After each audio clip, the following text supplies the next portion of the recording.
여러분 반갑습니다. 이번 영상은 K녀들 암이 지금 발병이 급증하고 있습니다. 아마 여러분들 접하신 분들도 계실 건데 제가 이번에 이거를 좀 준비를 하면서 느꼈던 게 뭐냐면 지금도 사실 많이 늘어나고 있는데 야 이후로는 더 심각해지겠다. 지금은 급증이라고 본다면 이제는 폭증할 것 같다는 생각이 들었습니다. 왜 그런지 한번 보도록 하시죠. 김의신 박사님이 영상을 찍은 겁니다. 해당 분야 권위자이시고요. 한국인에게 흔하게 치료되기 힘든 암들이 주로 위장계통의 암이다. 식도부터 위, 간, 췌장, 담도. 그런데 유방암은 대부분이 다 호르몬 계통의 암이다. 여성 호르몬이 가량으로 많든지 써먹지를 못하든지, 그러니까 요새 결혼도 안 하지. 결혼을 해도 늦게 하고 애도 안 낳지. 또 애를 낳아도 모유를 안 먹이지. 요거 세 개를 하면 좋은 거예요. 에스트로겐 호르몬을 써먹기 때문에. 그런데 이걸 안 하다 보니까 몸속에 있는 에스트로겐 호르몬을 써먹지를 못해서 그로 인해 가지고 유방암, 자궁암, 난소암이 생긴다고 합니다. 그게 한 70% 정도 원인이 된다는 거죠. 그리고 작년 10월 달에 발표한 기사 하나 보시죠.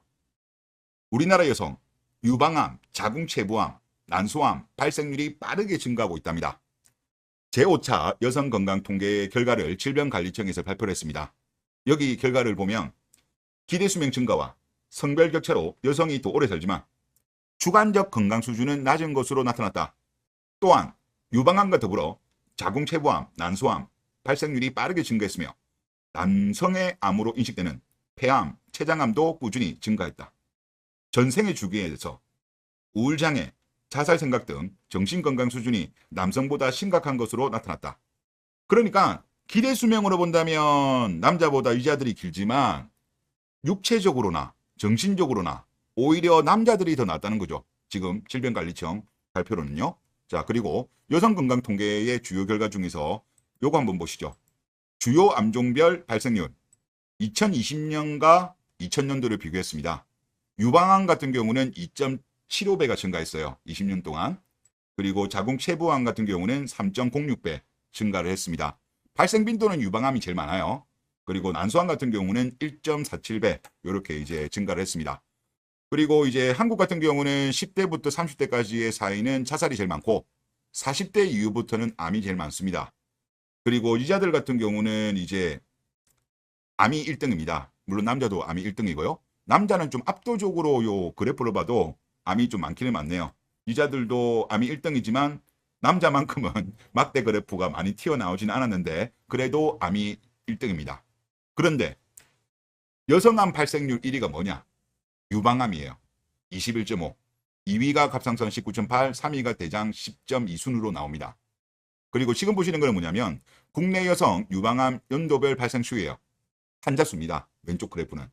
지금 2000년부터 2019년도까지 지금 6,234에서 29,729까지 매우 빠른 속도로 가파르게 증가하고 있습니다. 그리고 오른쪽은 여성 인구 10만 명당 발생 환자 수, 조 발생률입니다. 이거 같은 경우도 뭐 가파르게 지금 거의 뭐 45도 각도로 지금 증가하고 있어요. 지금 심각한 거예요. 심각한 거고. 자, 앞에 박사님이 말씀하신 거랑 그거를 바탕으로 해서 제가 챗GPT한테 또 질문을 또 했는데 임신, 출산, 수유를 하지 않는 경우에는 에스트로겐의 장기적인 노출로 인해서 자궁 내막암, 유방암, 난소암과 같은 여성암의 발병 위험이 증가할 수 있습니다. 에스트로겐은 신체 내 특정 조직의 세포 성장을 촉진하는 호르몬으로 세포 성장을 촉진한다. 암세포 같은 경우도 매일매일 생기는 거라고 하더라고요. 매일매일 생기는데 그게 이제 없어지는 건데 뭐 암세포 같은 거 성장에도 아마 촉진을 준다 이 의미 같아요. 과도한 에스트로겐 분비는 세포 증식을 촉진하여 암 발병 위험을 높일 수 있다고 합니다. 그러니까 이게 너무 많으면 안 좋은 거예요. 그런데 이거를 쓰는 게 바로 임신, 출산, 모유 수유라는 거죠. 자, 그리고 제가 이거를 보다가 보니까 좀 약간 다른 게 또 오르더라고요. 혹시 노처녀 히스테리랑 좀 관계 있지 않냐 그거를 좀 확인해 보니까 관계가 있습니다. 여성 호르몬인 에스트로겐은 기분을 좋게 하는 호르몬인 세로토닌과 도파민과 단짝이 된다. 에스트로겐이 세로토닌한테 영향을 주더라고요. 자, 밑에 내용 한번 보겠습니다. 에스트로겐 가다 분비의 장기적인 영향. 에스트로겐 가다 분비가 장기적으로 지속되면 세로토닌과 도파민 시스템에 지속적인 영향을 준다. 일단 초기에는 줬을 때는 오히려 긍정적인 역할을 주는데 이게 장기간 노출되었을 때 이게 부정적인가 보더라고요. 기분장애, 불안, 우울증 또는 신경 전달 물질의 불균형과 그리고 다양한 증상이 나타날 수 있다. 그리고 호르몬 불균형이 신경계뿐만 아니라 자궁 내막증, 유방암 위험 증가 이런 영향을 미친다는 거예요. 그러니까 여자들이 결혼 안 하고 나중에 나이 많이 들어서 노춘 애들 있잖아요. 히스테리를 뿌리잖아요. 히스테리 뿌리는데 그게 호르몬 영향이라는 말들을 많이 하더라고요. 그게 아마 에스트로겐 이게 소모를 안 했기 때문에 이런 영향을 주는 것이 아닌가. 지금 세로토닌이 행복 호르몬이라는데 이게 영향을 준다고 하더라고요. 그리고 남자가 결혼을 안 하면 빨리 죽는다는 이야기 하잖아요. 근데 이거는 케바케인 것 같아요. 그러니까 지금 이거는 호르몬 관계된 걸로 지금 영상을 찍는 거잖아요. 여자들의 경우에는 결혼하지 않고 임신 출산 안 하고 이러면 호르몬으로 인해 가지고 암 발병률이 올라가고 그로 인해서 빨리 생을 마감할 가능성이 높지만 남자 같은 경우는 결혼하지 않는다고 호르몬 변화는 없어요. 관계가 없는 거죠. 문제가 발생한다면 아무래도 남자들이 혼자 살면 뭐 생활 습관이 좀 개판이 될 가능성도 높고 건강 관리 같은 경우도 좀 잘 안 될 가능성이 높으니까 이것 때문에 올라갈 수는 있죠. 이거는 이제 케바케라는 거죠. 아마 지금 대한민국이 남자나 여자나 결혼 안 하는 사람들이 엄청나게 많이 급증할 거잖아요. 그래서 이런 부분은 좀 알아두시면 좋을 것 같고, 그리고 오히려 있잖아요. 남자들 같은 경우는 건강관리 잘하잖아요. 건강관리를 잘하면 오히려 결혼한 사람보다 더 오래 삽니다. 그걸 알 수 있는 것 중에 하나가 뭐냐? 조선시대 평균 수명이에요. 왕 같은 경우는요 47세밖에 안 됩니다. 양반 같은 경우는 51에서 56세, 내시 같은 경우는 무려 70세나 살았습니다. 조선시대인데 70세나 살았습니다. 또 이런 자료도 있어요.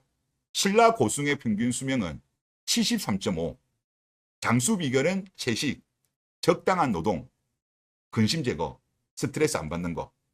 제가 알고 있기로도 건강관리 하려고 하면 중요한 것 중에 하여튼 식습관도 중요하고 또 스트레스 너무 많이 받으면 안 되고 또 잠도 잘 자야 되고 하여튼 이런 게 중요한 걸로 제가 알고 있는데, 옛날에 스님들 같은 경우는 결혼 안 했죠. 결혼 안 했음에도 불구하고 엄청나게 오래 산 거예요. 그리고 고려시대 자료를 보면 고려시대 때 이제 귀족들의 평균 수명은 39.7세였다고 합니다. 그리고 고려시대 때 승려 수명은 70.2로 나왔대요. 이분 김영선이라는 분이 연구했을 때. 그리고 34명의 고려 국왕의 평균 수명은 42.3세였다고 합니다.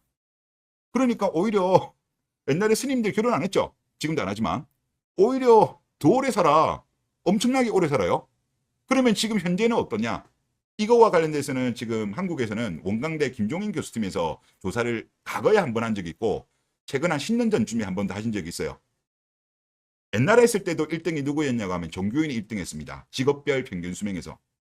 그리고 두 번째 했을 때도 종교인이 1등 했어요. 이거는 2001년부터 2010년도까지 직업별 평균 수명입니다. 종교인이 82세, 그 다음에 교수가 79, 정치인 79, 법조인 78, 그리고 의외로 체육인이 69밖에 안 나와요. 연예인 65 이렇게 나옵니다. 그리고 이제 종교인이라고 하면 요즘 같은 경우는 이제 목사님 같은 경우는 결혼했죠. 신부님은 안 했을 거고 스님도 안 했을 거고 수녀님도 안 했을 건데 하여튼 이런 분들이 제일 오래 살아요. 그러니까 남자의 경우에는 혼자 평생 산다고 한들 이게 무조건 빨리 뒤지는 건 아니다. 자기하기 나름이다. 그렇게 보면 될 것 같은데, 여자들 같은 경우는 다르다. 즉 임신, 출산, 수유를 안 하게 되면 에스트로겐을 써먹지 않게 되고 그로 인해서 유방암, 남소암, 자궁암 이게 걸릴 확률이 높아요. 그래서 이런 거는 좀 알아두면 좋지 않을까. 그래서 좀 걱정은 됩니다. 지금도 이미 엄청난 속도로 급증을 했잖아요. 하지만 여러분도 아시겠지만은 지금 나이대가 내려가면 내려갈수록 지금 대한민국의 생애 미혼, 평생 동안 결혼하지 않는 여자는 폭발적으로 늘어날 겁니다. 그래서 이런 거는 여자분들도 좀 미리미리 알고 혼자 살아가실 분들은 미리미리 이런 거는 좀 예방으로 검진 같은 거를 주기적으로 정기검진 하시는 게 좋지 않겠냐, 그런 생각이 듭니다. 네, 이번 영상 여기서 마치겠습니다. 감사합니다.